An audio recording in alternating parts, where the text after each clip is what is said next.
les gusta comer el hueso de las carnes. ¿No? Y obviamente normalmente va a quedar más en los fusiles,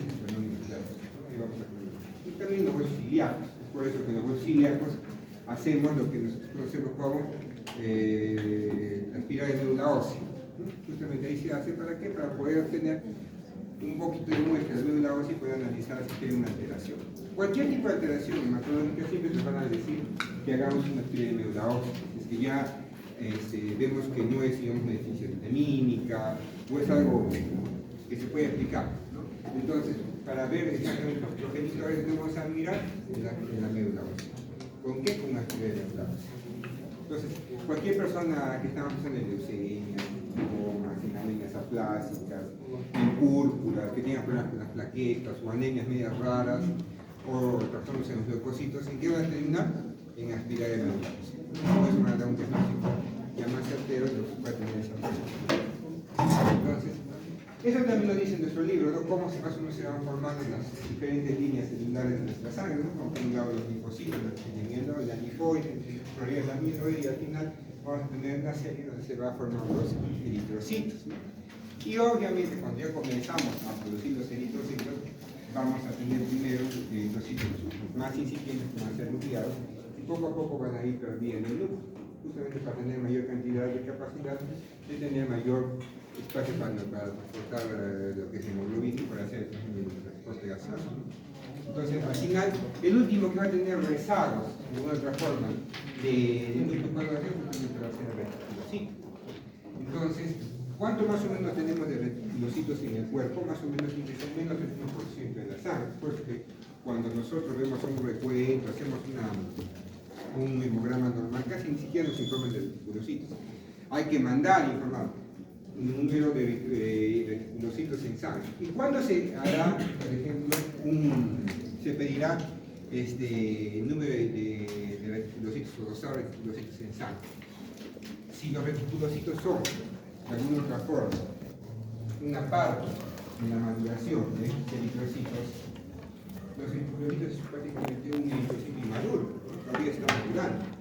Entonces, ¿cuánto es lo normal? Menos del 1%. ¿Y qué pasa si esta persona, por ejemplo, tiene un déficit vitamínico? Clásico ejemplo, si tengo problemas en el estómago, lugar, hoy no puede absorber la vitamina B12. Entonces va el paciente, capaz que son los viejitos, tienen problemas de gastritis atróficas, incluso hasta puede ser sacante, que no pueden absorber vitamina B12 y poco a poco van perdiendo la cantidad de reserva de vitamina B12 como vamos a mirar y comienzan a tener anemias. ¿Cuál va a ser la característica? Cuando hay deficiencia vitamínica, por ejemplo, nos va a dar una anemia microcítica, normocítica o macrocítica. Ustedes ya lo han hecho en la parte de práctica, ¿no? Nos va a dar generalmente son anemias macrocíticas. O sea, ¿qué quiere decir? Los eritrocitos son grandecitos, muy grandes. ¿Cuánto es el volumen normal de los eritrocitos? Nos da hasta 100 pentolitros. En cambio ellos, por ejemplo, tienen 120, 110 de volumen. Entonces son grandes los eritrocitos. Entonces si eso miramos en la sangre periférica, que los eritrocitos son grandes, entonces, y capaz el paciente tiene una enfermedad gástrica, probablemente tenga una deficiencia vitamínica. Dosamos cuánto de vitamina B12 tiene el paciente y sale que está bajo. ¿Qué le vamos a dar? Vitamina B12, cianocobalamina, lo que se conoce como hidroxocobalamina, o lo que clásicamente le ponen a los pacientes cuando están mal con una articulación, que le ponen diclofenaco con hidroxocobalamina, con vitamina B12. Inclusive han visto que hay unas, no sé si sus papás alguna vez han llevado algunas ampollitas de color así rojito, bien bonito, que lo mezclan con el diclofenaco y se ponen. ¿No han visto alguna vez? ¿Alguna vez no les han recetado eso? Les gusta recetar a los médicos eso. Y la vitamina, el complejo B, inclusive, que es malo, no es el complejo B, sino esta hidroxocobalamina. Pero les recetan diclofenaco con su hidroxocobalamina. Son felices los médicos. Ay, me han recetado lo que hay con vitaminas para los nervios, Entonces les ponen eso, digamos, de hidroxocobalamina. ¿Y qué va a pasar? Como el paciente tenía una deficiencia de vitamina B12 y ahora le estoy reponiendo esta vitamina B12, ¿qué va a pasar? Que la médula va a empezar a producir. Ya tiene, mejor dicho, esta vitamina para poder producir, no va a tener problemas de síntesis de DNA. ¿Y qué va a pasar? Los reticulocitos, ¿aumentará o no aumentará? Es decir, si comienza a producir la médula más hemoglobina, más eritrocitos, porque ya tiene el sustrato, ya no tiene lo que es la vitamina B12, ¿cómo están los reticulocitos? ¿Aumentados o disminuidos? Aumentados. Entonces, ¿será que se llama el 1%? No, capaz hasta el 5%. Entonces, ¿para qué nos sirve justamente estos reticulocitos? Para ver respuesta al tratamiento. ¿Qué pasa si yo le doy la vitamina B12 y sigue teniendo menos de 1% de reticulocitos? ¿Estará haciendo efecto? No está haciendo efecto. Entonces, ¿qué está pasando? No solamente entonces capaz es la vitamina, hay otra cosa que me está condicionando que no se produzcan los eritrocitos. Pero ¿qué pasa si yo le pongo al viejito su vitamina B12 y después de unos días, una semana, le doso nuevamente reticulocitos y está en 5%? El anterior estaba en 0,1%, digamos, y ahora que se llama está en 5%. ¿Hay respuesta o no hay respuesta? Hay respuesta. ¿Estamos viendo bien con la terapéutica o no estamos viendo bien? Sí, estamos. ¿Estamos de acuerdo? Entonces, estos requisitos son importantes para eso, para poder ver después del tratamiento cuando hay un tipo de genético. Igual tocando, como he dicho, la parte de sacudelino, hígado, y los números se van informando. Va a haber diferentes tipos de células, ¿no? Los eritrocitos. La clásica va a ser una célula normal, que es la licócama. Pero también va a haber una clásica, lo que es la célula falciforme. Estas células falciformes van a ver bastante cuando dan lo que es la parte de macroscopia, esta parte de la célula falciforme. Y el mecanismo, ¿no?, que se da la anemia falciforme, ¿no? Entonces, lo que va a pasar, por ejemplo, es que cuando está expuesto justamente la hemoglobina S a hipoxia, comienzan a tener una alteración estructural de la hemoglobina y prácticamente hacen crecer en distancia. Oye, ¿cuánto era el diámetro de nuestro glóbulo rojo normal? Más o menos de 8, ¿no? 8 micros, 7.8, 10 micros. Pero ¿a cuánto llega más o menos? A 15. Prácticamente va a duplicar el tamaño normal. Pero de una forma normal, no de una forma media rara, una forma de os, que dicen, ¿no? Entonces, ¿eso pasará normal por los capilares? No, se va a atracar. Y si atraca, va a traer problemas. Entonces, eso vamos a ir poco a poco viendo diferentes formas de procesamiento.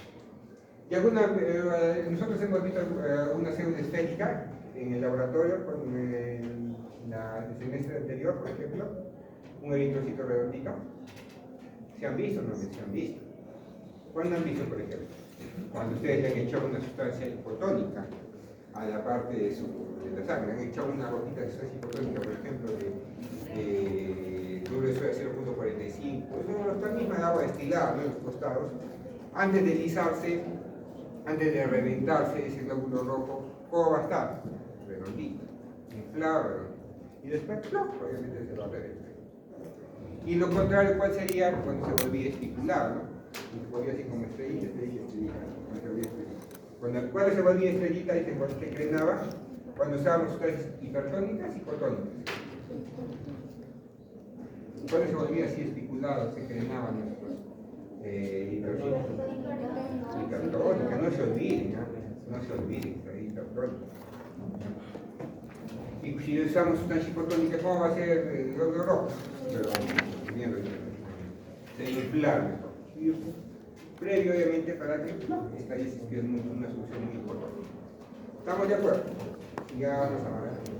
Entonces, para formar que tenemos justamente estos eritrocitos, no solo necesitamos lo que son la parte de vitaminas, también necesitamos lo que es hormonas. Una hormona importante, ¿cuál va a ser? La eritropoyetina, que ya le hemos visto bastante donde, en la parte renal. Entonces, cuando el paciente ha dicho que comienza a tener insuficiencia renal, ¿qué va a pasar con la eritropoyetina? Va a empezar a disminuir progresivamente la eritropoyetina. ¿Por qué será? Como es, porque el 90% está formado justamente en el riñón. Más o menos, miren, 10% en el hígado, ¿no?, el resto del cuerpo. O sea, prácticamente no es nada en relación a lo que se forma en el riñón.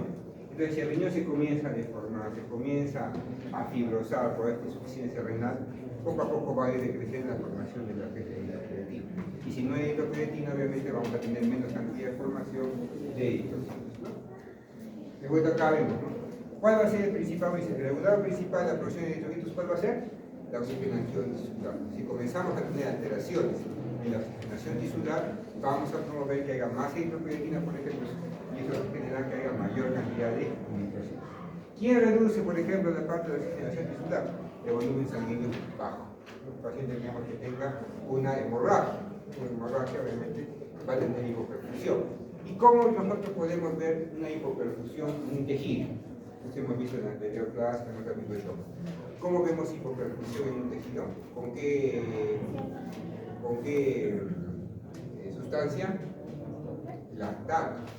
Acuérdense, cuando hay algo que se llama hipoperfusión, va a haber un lactato elevado. Es por eso que si una persona está sangrando, ¿cómo va a estar el lactato? ¿Elevado o bajo? Elevado. ¿Y qué va a hacer signo de qué? Hipoxia tisular. Esa hipoxia tisular realmente va a ser un estímulo para que podamos generar o producir más eritropoyetina y eso a su vez iniciar la formación de más eritrocitos. ¿Cuánto tiempo va a demorar? No es rápido. Es por eso si estamos en una parte aguda, si tenemos una hemorragia, una caída de hemoglobina rápida, tenemos que rápidamente también reponer esa cantidad de hemoglobina que ha caído. Entonces no es lo mismo que ustedes, ¿cuánta hemoglobina? Ustedes ya han hecho en el laboratorio, ¿cuánta hemoglobina tiene más o menos? Han hecho más o menos. Ustedes deben tener 14, 13 hemoglobina, ¿no? Repito, han salido 42, 44, 45. Entonces, imagínense que ustedes tienen una hemorragia, mañana día se va, sale y les cae un cambio. Entonces, ¿qué va a pasar? Va a caer su hemoglobina. Imagínense que de 14 se vaya a 7 hemoglobina.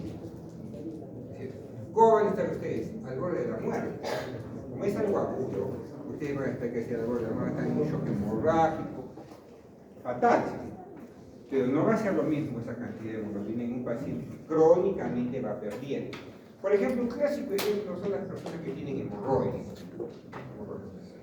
Muchas personas tienen hemorroides, papá tiene hemorroides y después que van al hospital, que tengo muy cansado, no sé qué pasa, estoy mal, siento que camino al cuadro y me canso.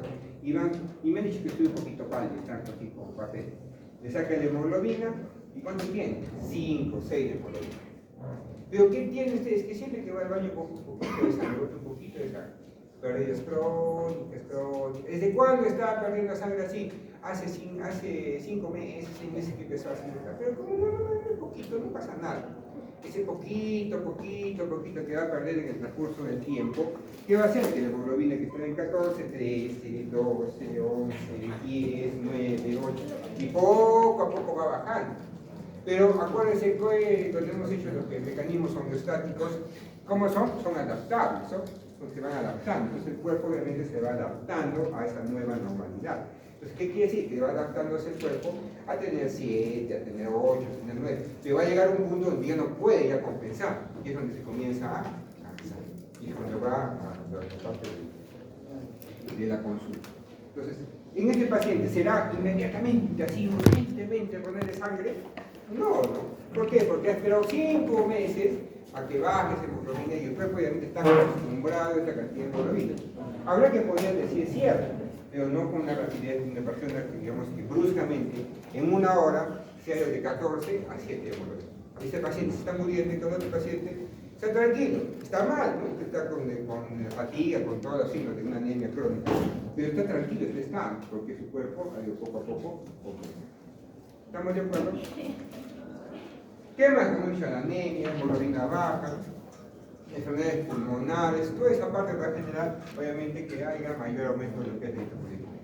Es por eso que las personas que tienen una fibrosis pulmonar, problemas pulmonares obstructivos, que tengan baja cantidad, el pulmón ya no funciona muy bien y comienza a caer la saturación. ¿Cuánto saturan los viejitos, más o menos, los personas mayores, los mayores? ¿Saturarán 95, 96 con nosotros? No. ¿Cuánto saturan? 90, 89, 88, 87, están felices, ¿no? ¿Qué quiere decir? Que ya su cuerpo está acostumbrado a qué? Por los mecanismos homeostáticos compensadores, está ya acostumbrado a una baja cantidad de oxigenación. ¿Y qué va a haber? Una oxigenación tisular disminuida. Si hay una oxigenación tisular disminuida, ¿qué va a pasar?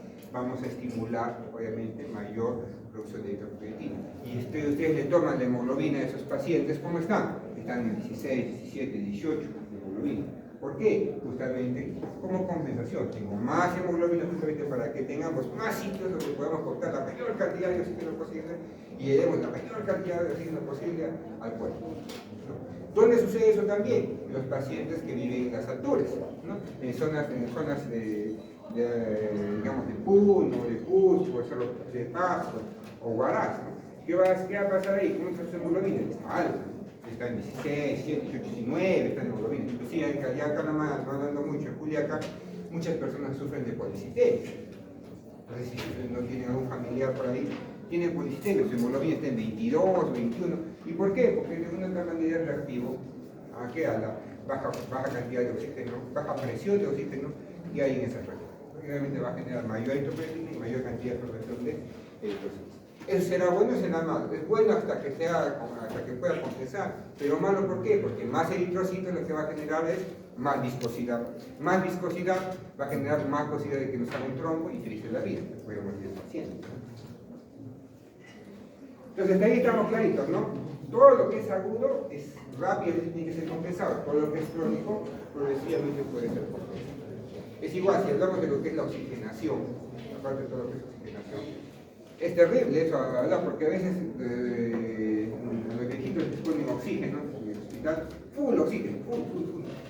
Quieren hacer saturar 100%.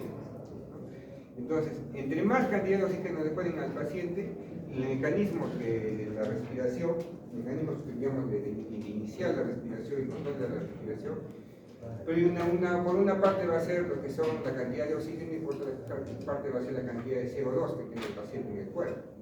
Entonces, muchas veces ellos responden solamente a la cantidad de oxígeno que hay en el cuerpo.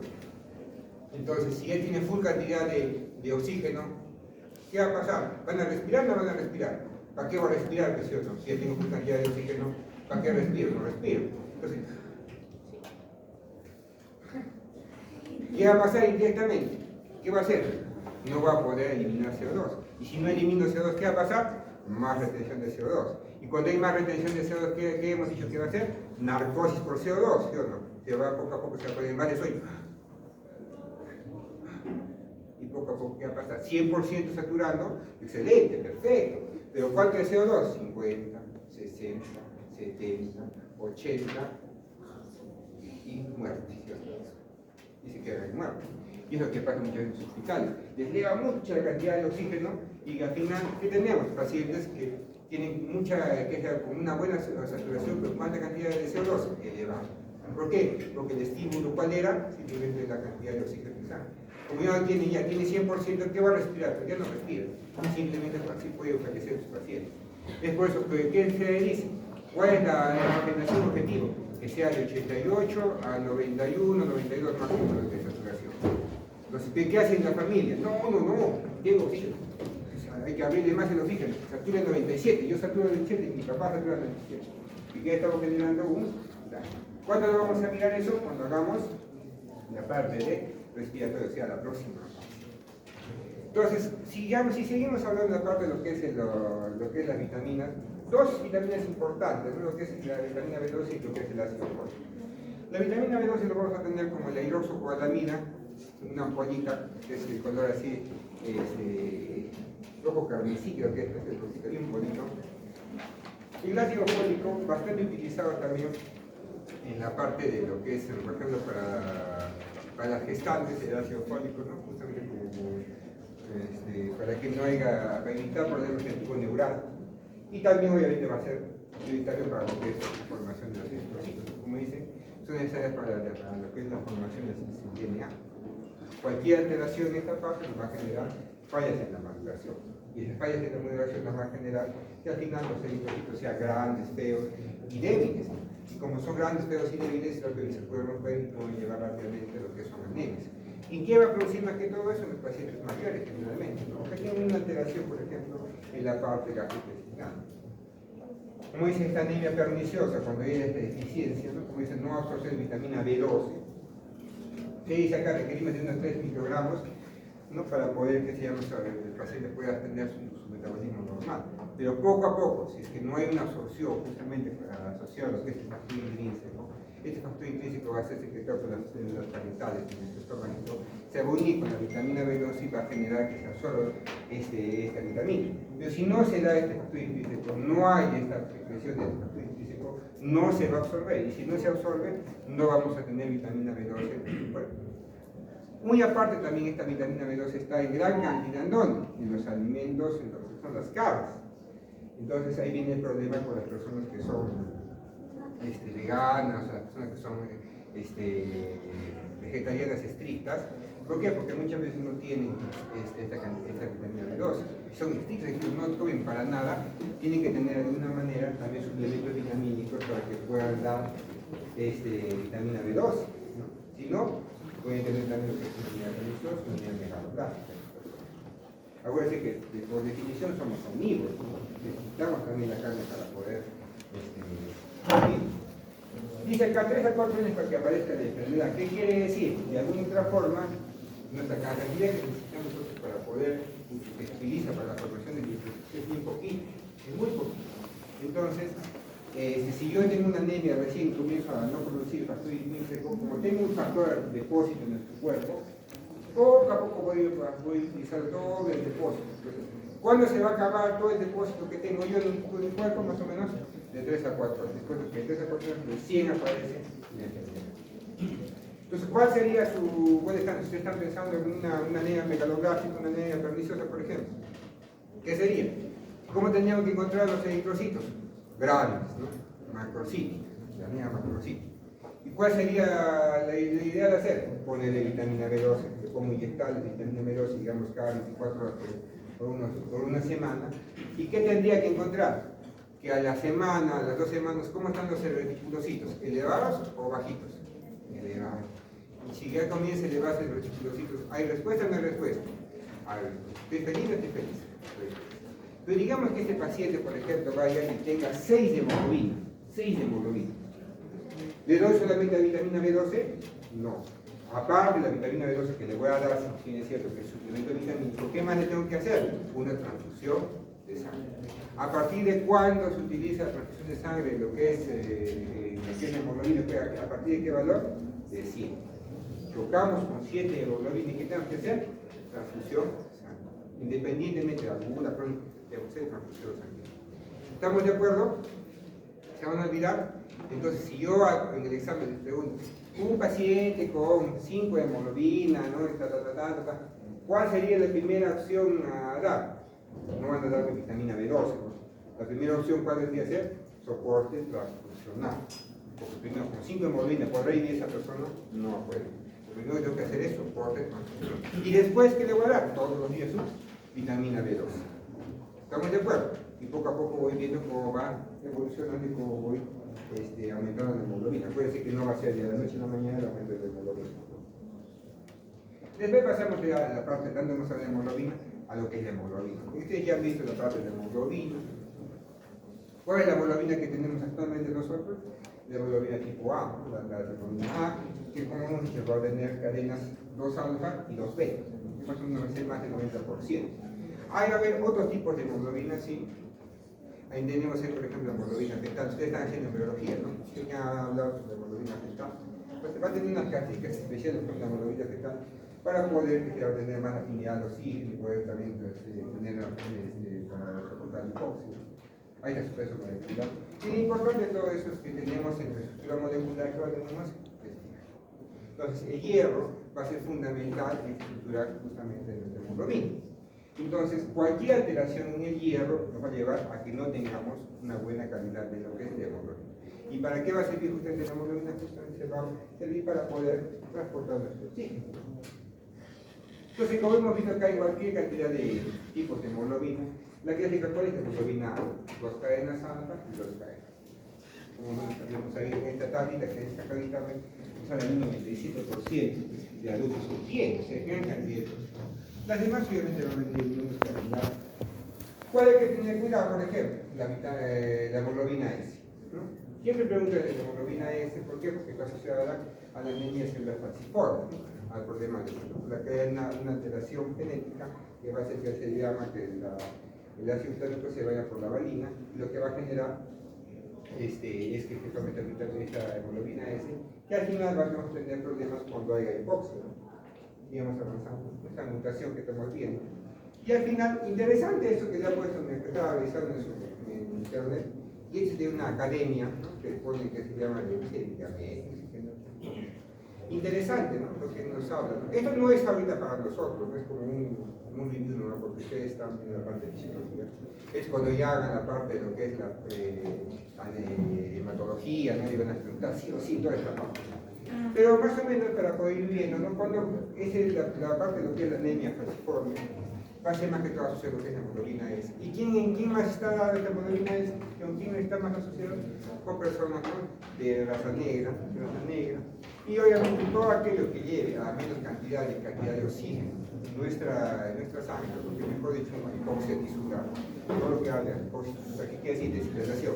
Cuando hay deshidratación, hay hipoxia tisular, cuando hay que se llama, cuando vamos a la altura, va a haber hipoxia tisular. En acidosis, todo esto va a llevar a infecciones, va a llevar a una crisis de oxígeno, menos cantidad de oxígeno, y eso va a llevar a que se cambie la estructura, la proteína, la hemoglobina S, y al final va a generar los eritrocitos de forma de oso, que de 7.8 se va a ir más o menos a 15 micras, y al final como se van a tener forma de medialuna, como una voz, y eso va a generar oclusiones.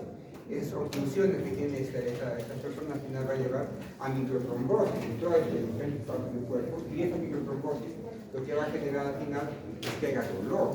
Eso es persona más de crisis, ¿no? La crisis falciforme que dice, ¿no? O sea, dolor, porque por los microtrombos en todos los sitios de la extremidad. Yo no he visto esta anemia falciforme. Yo no he visto. Ni cuando estaba en Lima, ni acá, no he visto. Hasta la fecha siempre he querido verlo. Siempre lo preguntan, siempre lo dicen, pero de que yo haya visto así con mis ojitos, no he visto. Como así exactamente. Como teoría, sí siempre se sabe. Acuérdense de lo que vamos a hacer, hemoglobina S con baja cantidad de oxígeno de forma cristal, hasta se va a ir hasta 15 micras, y al final, como dice, no va a permitir el paso por los capilares, no va a generar una anemia falciforme. Pero no sé por qué, no es lo que haya mucha incidencia, pero siempre preguntan, de esta pregunta de esta parte. Siempre preguntan. Eso lo voy a ver después. Al final, como vemos acá está la hemoglobina, ¿no? La hemoglobina se va a unir a 4 moléculas prácticamente de oxígeno. Pues 4 moléculas de oxígeno, pero 8 átomos de oxígeno. Moléculas que son diferentes. Y al final lo que va a hacer es justamente llevar los oxígenos de los pulmoncitos al resto de los tejidos. Entonces está fácil, no hay mucho que hablar ahí. En la parte de nuestro hierro, de nuestro cuerpecito, vamos a ver que de 4 a 5 gramos en el cuerpo, más o menos ahí tenemos de hierro en nuestro cuerpo, y el 65% va a estar justamente en lo que es la hemoglobina. Es por eso que antes, cuando tenían anemia, no sé hasta ahora, ¿no? Cuando quieren dar hierro a las personas, no le dicen que coman sangre, ¿no? Antes me acuerdo, mi mamá me decía, a mí hacían comer sangre de todo, me decían. Entonces acá nosotros conocemos como que es la morcilla, ¿no? La morcilla que sangre, ¿dónde va a tener también gran cantidad de depósito de hierro? Obviamente, lo que es el hígado, todo lo que es rojito, ¿no? Todo lo que es rojito. ¿Cuál es digamos, el hierro de depósito? La ferritina. Entonces la ferritina va a ser el hierro de depósito. ¿Dónde va a estar más que todo el sistema arterial con lo que es el? Entonces, este hierro puede tener anemias por deficiencia de hierro. No decir una buena cantidad de hierro en la parte de la alimentación nos puede llevar, por ejemplo, a que tengamos una déficit de hierro total en la sangre. Pero no todas las anemias son justamente por déficit de hierro. Solamente pérdida de hierro vamos a tener anemia por déficit de hierro. Pero, por ejemplo, un paciente con enfermedad renal crónica, ¿será por déficit de hierro su problema de la anemia? No va a ser por déficit de hierro. ¿Por qué ese problema de la anemia en paciente renal crónico? Probablemente sea porque no tenga eritropoyetina. Entonces, ¿cómo estará la ferritina en este paciente, por ejemplo, que tenga una enfermedad renal crónica? Normal, elevada, alta, o alta. Pero acuérdense, como vemos acá, la ferritina va a ser de depósito. La hemocilina después de depósito. Pero lo principal del depósito va a ser la ferritina. Entonces, Si el paciente renal crónico no tiene eritropoyetina, ¿qué quiere decir? No va a producir eritrocitos. ¿Gastará ferritina? Es como ustedes no pueden, ¿qué se llama?, gastar su dinero. ¿Qué va a tener? Mayor cantidad de plantas, ¿cierto? Que no gastan su dinero, igualito. En este caso va a tener la mayor cantidad de ferritina. ¿Qué quiere decir? El depósito de hierro muchas veces en el cuerpo está en elevado. ¿Y qué va a pasar? Que la hemoglobina va a estar baja. ¿Por qué? Porque nos falta un suplemento hormonal. ¿Eso es una norma? No, a veces no es así también. A veces, si bien es cierto, puede ser que tengan déficit de eritropoyetina, pero también puede tener también déficit de hierro. Es por eso que a algunas personas también se les da hierro endovenoso para poder de otra manera compensar. El hierro endovenoso también les da lo que es eritropoyetina juntos. ¿Para qué? Para que de otra manera podamos poco a poco salir del cuadro de la anemia. Es bien conocido también ahora que le están dando a todos los niñitos el suplemento de hierro. ¿Han escuchado? Hay una política de estado de anemia, de combatir la anemia infantil. Y todo le dan lo que es las chispitas. ¿Saben qué es las chispitas? Las chispitas, inclusive yo recuerdo cuando estaba la Keiko en el debate presidencial, decía, vamos a complementar el soporte de las chispitas, decía, chispitas. Y la chispita justamente es el suplemento de hierro, ¿no?, para poder a los niños que no tengan esa anemia. Pero ¿qué pasa? Como siempre todo en medicina, y toda la parte de la parte de política, y todo es el cumplimiento. ¿Ya? Cumplimiento. Siempre acuérdense de esta parte. ¿Qué quiere decir cumplimiento? Cumplo, pero miento. Y eso es lo que hace gran daño al perro. ¿Por qué es el cumplimiento? Cumple, ¿qué quiere decir? Le dan a las postas una serie de dotación, inclusive con una persona para que dé ese programa, ¿no? Van a su casa y dicen, ¿de qué? Tiene que dar a su hijito este suplemento. No quiero, no quiero, no le gusta, es feo, horrible, no quiero. No, usted le da, acá está. Si no, le va a retirar del sí, si no, no va a recibir su medicación. ¿No? Ya, pues va a ser ya. ¿Qué hace la señora? ¿Le dan? No, le dan a la gallina, ¿no? He visto, pues yo sé, porque yo he visto, ¿no? Le dan a la gallina, le dan a todo, qué cosa. Lo desaparece. ¿Ya da? Sí. ¿Ya da? Sí, le da. Nuevamente, entonces le vamos a controlar su hierro, le vamos a su hemoglobina a los chiquitos. ¿Cuánto inicial? 10 de hemoglobina. Después de suplementación de 6 meses, hemoglobina, 10 pues. Igual nomás. ¿Qué ha pasado? No puede ser, que no sé qué más. Y muchas veces se hace, hay problemas con la captación de hierro en el cuerpo. Y entonces inclusive yo he visto estudios de ver que se hacía una anomalía en la absorción de hierro intestinal. ¿Será por eso? No, muchas veces se da simplemente porque las personas, como digo, hacen el cumplimiento. ¿Y por qué hacen eso? Porque la persona, la enfermera que esté encargada de eso, tiene que reportar a su microred que haya cumplido el 100%. Si le dice que no quiere, ¿qué le van a decir a la enfermera? Le van a decir que está bien que no quiera, no le van a decir, usted es una mala enfermera, usted no sabe dar tratamiento, usted no sabe persuadir, toda esta parte. La vamos a votar. ¿Sí o no? Le vamos a explicar el error. ¿Van a querer hacer eso? No. ¿Qué hago yo? No, sí, te hago toditos, ¿sabes? Te hago toditos, porque mira, acá están las firmas, todo bien recibido. Y entonces así se hace una cadena de eventos desafortunados. Es por eso que muchas estrategias, en lo que es la primera medida de atención que ustedes mandan a salud pública, no dan resultados, porque no somos realistas en decir la verdad, no decimos la verdad. ¿Y por qué no decimos la verdad? Porque se castiga la sinceridad. Es el peor problema. Es igual que ustedes, ¿no? Un clásico ejemplo son las personas con sus enamorados. Cuando dicen, ¿le digo la verdad o no le digo la verdad a mi enamorada? Si le digo la verdad se va a enojar. Si no le digo la verdad, mejor que hago. Mejor no le digo la verdad. Igualito no más pasa. No dicen la verdad. ¿Qué pasa al final? Simplemente la estrategia va fracasando, más nivel de anemia, más nivel de anemia. ¿Por qué? Porque nadie dice la verdad. ¿Y por qué no decimos la verdad? Porque cuando se dice la verdad, se castiga. ¿Estamos de acuerdo? Entonces, como una recapitulación de lo que quiero, y aquí hay que averiguar lo que son las constantes corpusculares. ¿Se acuerdan? ¿Han leído? Esa dicho en la parte de lo que es también en práctica, ¿no? Más en práctica es eso.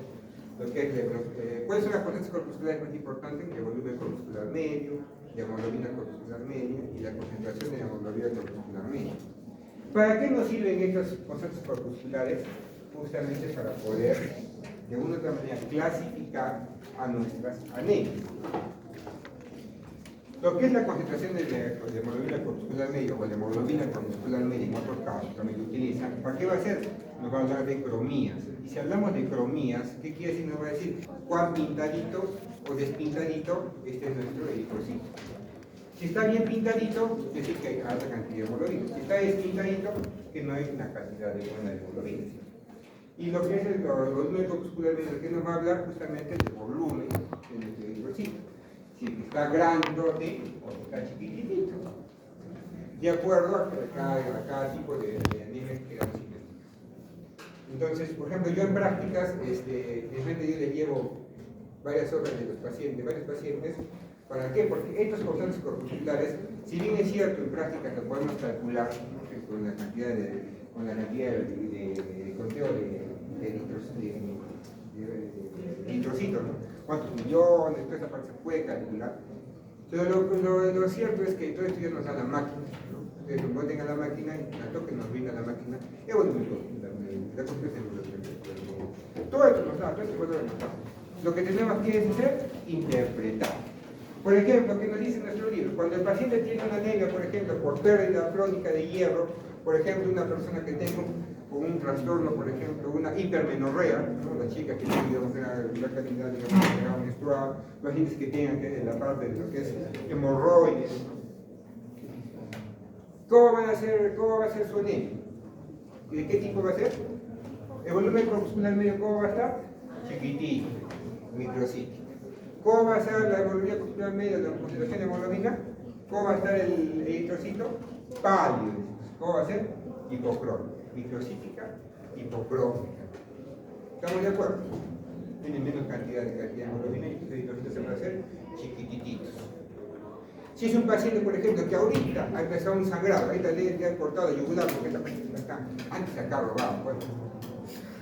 Antes se robaba, una persona que iba con su bisturí, con su gilet, con su hoja de afeitar, ahí va. Digamos que sí, nos han dado un corte y estaba con una hemoglobina bajita. En una hemorragia aguda llegó al hospital con 5 hemoglobinas porque se han desangrado. ¿Cómo será esa anemia, por ejemplo? ¿Cómo será esa anemia? ¿Cómo será los eritrocitos en esa anemia? Voy a aprovechar con el examen. ¿Es algo crónico? ¿Es algo agudo? ¿Modificará los valores? Anteriormente, ¿cómo era el paciente? ¿Estaba normal? ¿Sí o no? Normal. ¿Cómo será? Si es normal, será normocítica. Y si está normal, ¿cómo será? Normocrónico. En una hora no va a cambiarme esto. Estos valores van a cambiar en el tiempo. Los déficits, por ejemplo, vitamínicos van a cambiar en el tiempo. Para que se vea grande el eritrocito, tiene que pasar un tiempo para que pueda ser grande el eritrocito, que sea chiquito el eritrocito, o que pierda, que se llama la cromía de sus pacientes. ¿Estamos de acuerdo? La clásica va a ser la anemia ferropénica, lo que hemos dicho, ¿no? Una cantidad de hierro, o pérdida crónica, microcítica, la hipocrónica. Y las personas que tengan una déficit de vitamina B12, ¿cuál va a ser? Macrocítica, ¿no? O megaloplástica, que dice. Puede ser normocrónica o puede ser hipocrónica también. Algunas veces también pueden ser hipercrónicas. Alguna vez no me he visto y se ha perdido mis exámenes. No sé dónde le debo. Había un paciente que tenía, por ejemplo, 120 de volumen corpuscular medio. ¿Cuánto es lo normal? Hasta 100. 120 está macrocítica, ¿cierto? Y tenía, ¿cuánto tenía de concentración de hemoglobina? Tenía 40. 40 me acuerdo que tenía, o sea, prácticamente hipercrónica. Yo me acuerdo que le pregunté al hematólogo, yo nunca he visto una hipercrónica. Sí, me dice muchas veces enfermedades crónicas, puede ser, pero nunca he visto. Y estaba guardando dos para ustedes y me pregunto. Pero para eso sirve que se da cosa más que todo para interpretación. Que ustedes vayan a sacar los valorcitos así bien bonitos, es solamente, ustedes lo han dicho acá y nunca más lo van a hacer, salvo que ustedes sean, alguno de ustedes sea patólogo clínico, ahí va a estar ahí sacando. Y estos, siendo patólogos clínicos, todos también mecanizados, difícilmente van a hacer nuevamente lo que vamos a hacer en prácticas, ¿no? ¿Está clara esta parte? Entonces, Si es un paciente que tiene, un caso clínico, paciente que viene con gastritis crónica, trópica, de 2 años de evolución, que viene con una anemia, con un volumen corpuscular medio de 110, una hemoglobina corpuscular media de 28, la concentración de 28. Lo más probable que tenga el paciente es, ¿será una anemia por déficit de hierro? No. Lo más probable que va a ser una anemia perniciosa o una anemia por déficit de alguna vitamina B12 o ¿estamos de acuerdo? El examen va a estar fácil, porque aquí está viviendo los exámenes también de residuos, no fácil, no investigamos. Entonces, anemia, cualquier cantidad es un pedacito nomás de las anemias que puede existir, lo que nos dicen nuestros libros. Por ejemplo, la pérdida de sangre nos va a dar, por ejemplo, una anemia ferropénica, una anemia hipocrómica, específica, que hemos hablado. Por ejemplo, anemia plástica. ¿Qué quiere decir una anemia plástica? Que prácticamente que nuestra médula ósea no produce, se cansó por A, B, C motivo, por radiación, por algún daño de frente a la médula ósea, no produce. Y si no produce, ya va a empezar con la hemoglobina, poco a poco va a ir cayendo. ¿Se puede dar alguna parte de estímulo para que pueda la médula producir? Sí, pero muchas veces no llega a producir lo adecuado. ¿Cuál sería la única solución con una anemia plástica? Darle tratamiento transfusional. Y muchas veces es una aplasia medular. ¿Qué quiere decir? Que la médula, todo, ya no solamente la serie roja es la que no quiere producir, sino no produce lo que son los megacariocitos, que es las plaquetas, no producen los leucocitos, no se producen los eritrocitos. ¿Qué pasa con esa persona? Va a tener toda una pancitopenia, porque es una pancitopenia que todo está abajo. ¿Qué hay que hacer periódicamente? Transfundirle qué? Plaquetas. ¿Y transfundirle qué? Eritrocitos. ¿Por cuánto tiempo? Por el tiempo que le reste de vida. Y hay personas que están así, transfusiones. ¿Hasta qué? Hasta que un día, X y Z, ¿qué va a pasar? Como tampoco tiene leucocitos, entre en una sepsis, un shock séptico y se con Dios. Entonces, ese es el camino de estos pacientes. Muchas veces tienen un shock séptico a toda, su médula no va a responder para la sepsis, no va a tener leucocitos, simplemente el paciente va a fallecer por más antibióticos que yo le pueda brindar. La megaloblástica, como hemos dicho, la deficiencia hemolítica, muchas veces se considera como hemolítica anemia falciforme. ¿Por qué? Porque acuérdense que como está toda alterada la forma de esta anemia falciforme de la anemia falciforme, los eritrocitos se vuelve forma de os. Como se vuelven todos así irregulares, como que ustedes pongan adentro de un globo una astilla, un pedazo de madera, y porque se va a reventar, ¿sí? Se revienta y poco a poco vamos perdiendo eritrocitos, al final tenemos. Pero también puede ser una anemia hemolítica causada, si bien es cierto, por enfermedades autoinmunes, lupus, otro tipo de enfermedades pueden atacar directamente los eritrocitos y puede poco a poco bajar la cantidad de eritrocitos. Y eso va a liberar, por ejemplo, pigmento en la sangre y nos da, por ejemplo, hiperbilirubinemia y otro tipo de cosas que ya después vamos a ir viendo. La efervescencia identitaria, la eritromatosis fetal, por ejemplo, es interesante. La eritromatosis fetal es cuando hay una alteración, por ejemplo, con lo que es el factor de RH, van eliminando justamente la mamá que tiene que es la parte, no es una RH negativa, y el hijito sale con RH positivo, hagamos la parte de lo que es ¿qué quiere decir? Que la mamá va a empezar a formar cualquier cantidad de anticuerpos contra el RH. Entonces, como el chiquito tiene RH positivo, prácticamente va a empezar a eliminar todos los eritrocitos. Y poco a poco, ¿qué vamos a tener? Que la persona va a tener anemia porque vamos a matar todos los eritrocitos. ¿Y qué va a pasar? Pues eritroblastosis. ¿Por qué? Blastos. Todo lo que es blastos es formas inmaduras. ¿Qué quiere decir? Formas inmaduras van a salir al torrente sanguíneo para poder de alguna otra manera compensar que no haya justamente esos eritrocitos. Entonces, comenzamos a tener blastos, formas inmaduras de los eritrocitos en sangre periférica. Entonces, eso lo vamos a ver más cuando hagamos incompatibilidad del grupo de RH. Eso es importante, por eso, cuando ustedes se van a casar, tengan ahí bien bonitos su grupo sanguíneo, porque acuérdense que cuando ya tienen sus hijitos, hay incompatibilidad de grupo, su grupo, de RH y toda esa parte. Siempre puede haber incompatibilidad de grupo. y puede llevar, así que el necesito, a tener que tener algún tipo de problema o tipo de anemia.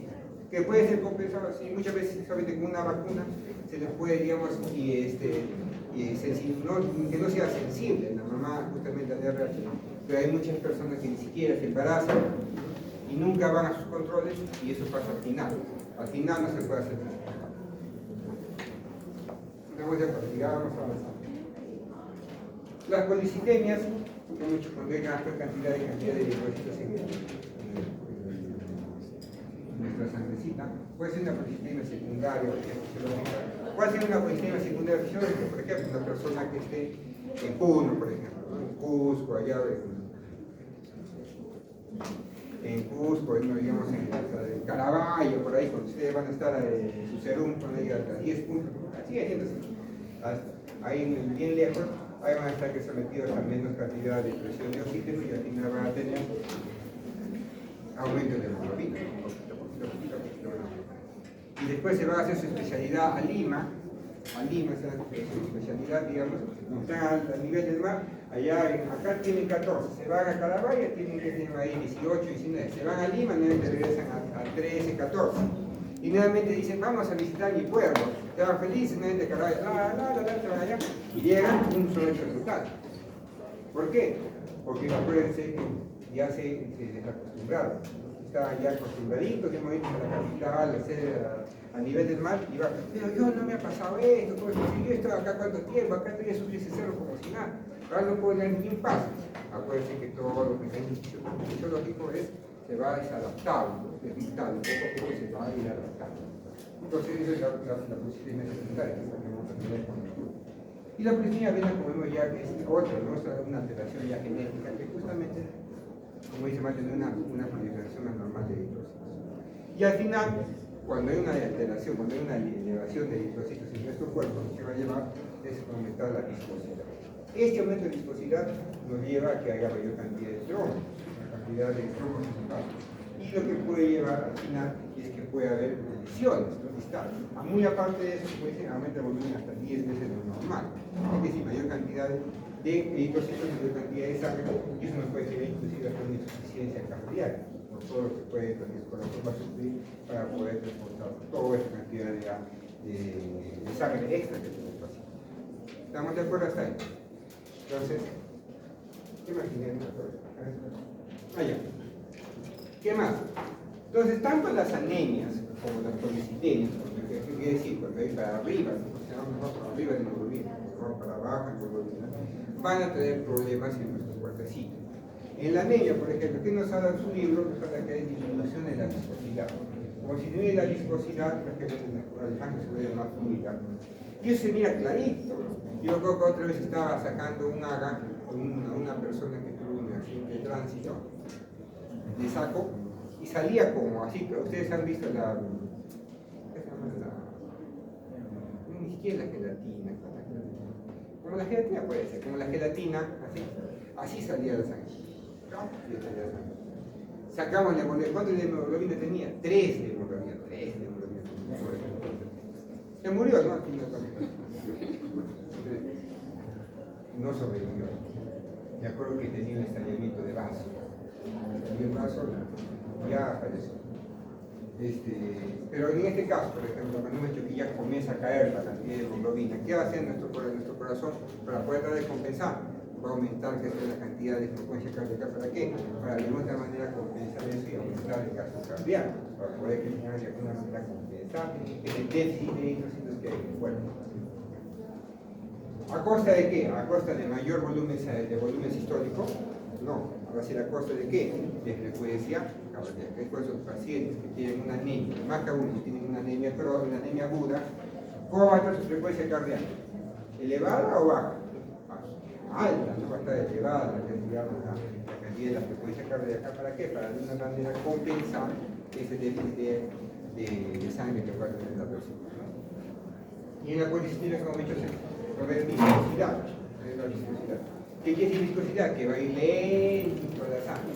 Pero al mismo tiempo de haber viscosidad en la sangre, ¿qué va a haber? Mayor cantidad de hemoglobina, ¿sí o no? Si hay mayor cantidad de hemoglobina, va a haber mayor captación de oxígeno, ¿sí?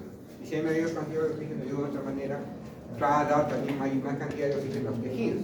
Por un lado va lento, y por otro lado doy más cantidad de oxígeno. Por eso dice que se neutraliza. Tanto como lo que es la viscosidad como la cantidad. Entonces, hasta ahí. ¿Alguna preguntita? No, todo se lo he hecho de la parte de la práctica. Entonces, descansito. Ya van a empezar.